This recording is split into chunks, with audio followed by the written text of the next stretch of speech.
안녕하세요. 고영일 변호사입니다. 지난주에 여러분들 그 신문에서 방송에서 여러 가지들 보셨는데 그 중에 하나가 신생아들이 사라진다는 이런 뉴스 여러분들 보셨습니까? 감사원이 표본 조사를 했습니다. 병원에서 출생된 아이들은 있는데 출생 신고는 안 돼 있는 거예요.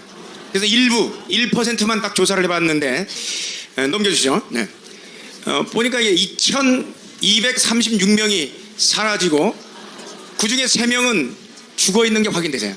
네, 다음 한번 넘겨주시겠습니까? 네. 그러니까 감사원이 딱 1%만 감사를 했습니다. 보니까 사망한 3명 중에 두 신생아는 수원에서 발견됐는데 엄마가 냉장고 속에 집어넣고 있었습니다.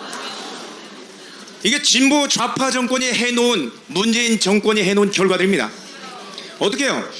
성소수자들, 동성애자들 인권은 그렇게 중시하고, 외국인의 인권 그렇게 중시하고, 별별 인권 다 중시하는데 정작 대한민국 국민이 되어야 될 신생아들, 태아들의 생명은 생명으로 생각지 않는 겁니다. 넘겨주세요. 네. 그럼 이 신생아가 죽었는데 그럼 무슨 죄가 성립할까요? 무슨 죄? 네.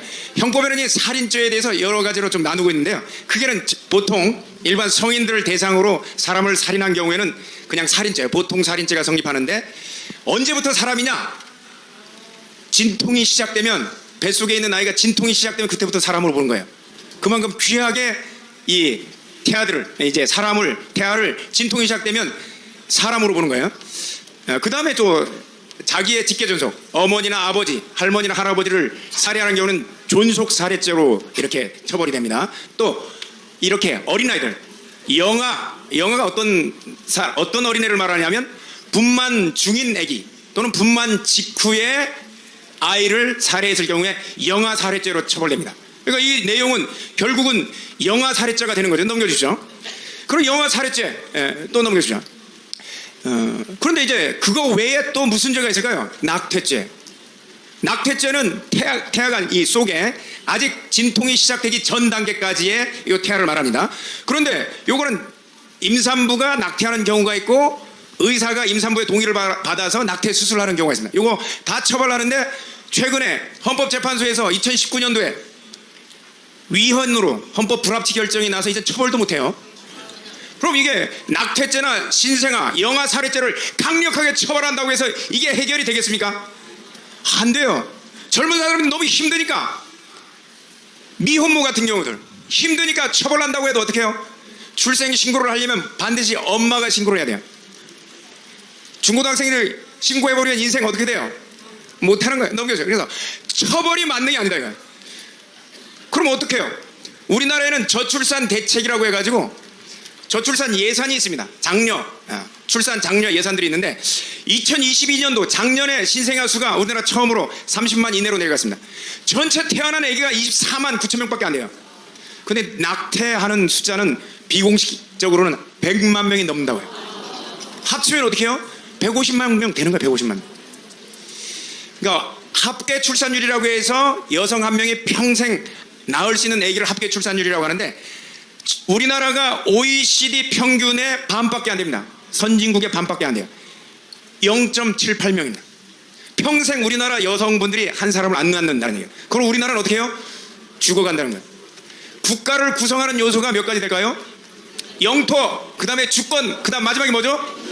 국민이 없어지면 그 나라 망해요, 안 망해요? 유시민이라는 사람은 이렇게 얘기합니다. 인구 감소가 무슨 문제가 되냐? 좌파는 이렇게 해요. 복지 혜택이 더 많이 돌아가는데 맞습니까? 그 돈을 누가 벌어요? 국민들이 벌어서 나이 든 분들, 장애인들 그 복지 기금을 국민들이 세금으로 내야 감당하는 거예요. 이제 넘겨주시죠. 네. 우리나라 저출산 예산이 엄청나요. 2006년도에부터 조 단위가 넘어갔습니다. 2016년도에 13조, 2021년도에 42조 넘어갔습니다. 올해는요 50조가 넘었습니다. 저출산 예산으로 50조가 넘어가는데 지난 2006년도부터 200조를 넘게 썼는데 왜 이렇게 낮아지냐? 이걸 확인해봤더니 넘겨주시죠. 예산이 엄한 데로 가는 거예요. 저출산 예산 50조가 이상한 데 갑니다. 저출산 장려하는 데 들어가야 되는데 돌봄 노동자 권리 보호에 쓰이고 템플스테이에 이게 쓰이고 왜 이 예산이 템플스테이가 아니고요? 이해가 돼요? 대학 인문학 강의하는데 왜 저출산 예산이 들어가요? 실제 영유아 보장하고 양육하고 보육하는데 예산이 원래는 76.8%에서 이제는 26%만 들어가고 나머지 다 딴 데 쓰인다는 거예요. 그러니까 애 안 낳죠. 넘겨주시죠. 외국 사례 한번 볼까요? 이게 2006년도부터 시작됐는데 2006년도에 처음에 1차 대책할 때는 보육 지원, 이제 저소득 가구 보육하는데 이 비용이 들어가도록 사용됐습니다. 두 번째 2차 대책은 2011년도부터인데 1가정 양립 양육에 쓰이게 제대로 쓰이고 있죠. 근데 3차부터 2016년도부터 그러니까 이제 2017년 문재인이가 들어오면서부터인데 청년 일자리에서 주거 대책 강화로 가버렸어요. 4차 문재인 물러나기 전까지는 모든 세대의 삶과 질 향상에 모든 세대하고 저출산하고 무슨 관계 있어요 이거? 그러니까 실제 저출산과 관련 없는데 아까 템플스테이 했든지 대학 인문학 강의에 쓰이는 거예요. 넘겨주시죠. 일본 같은 경우는 보니까 결혼 전, 결혼 중, 임신에 전부 다 출산을 포괄해서 저출산 예산의 99%가 육아 지원에 사용이 되는 거예요. 프랑스는 현금으로 아예 줘요. 다 자녀가 되면 더 많이 주고 독일도 마찬가지예요. 일과 가정이 양립할 수 있게끔 포괄적으로 지원하는데 대한민국만 어떻게 해요? 표 얻으려고 청년들한테 나눠주고 있는 거예요. 청년들도 결혼한 청년들한테 줘야지. 예산과 관계없는 곳 사용해요. 또 넘겨주시죠. 대한민국에 또 이상한 예산이 있습니다. 성인지 예산이라고 여러분들 들어보셨습니까? 성인지 예산이 뭐예요? 공무원한테 물어보니까 공무원도 대답을 못해요. 이거. 내가 아무리 설명을 들어도 내가 이해를 못해요. 보니까 예산이 남자 쪽에 얼마 여자 쪽에 얼마 사용되는지 알아보는 데 쓰는 예산이래요. 이걸 올해도 33조 7천억이나 쓰고 있습니다. 아니 이게 예산이 남자를 위해서 여자를 위해서 얼마씩 영향을 파악하는데 33조나 들어갑니까? 이런 예산 뭐에 써야 돼요? 저출산 예산으로 써야 되는 거예요. 자 넘겨주시죠. 그래서 계산을 해봤어요. 저출산 예산 50조하고 33조 7천억을 우리 신생아 수 24만 5천 명으로 나눠주니까 24만 9천 명으로 딱 나누게 해서 매달 1년치를 12달로 해서 나누니까 신생아 한 명당 2,700만 원 매월 지급하는 돈이에요.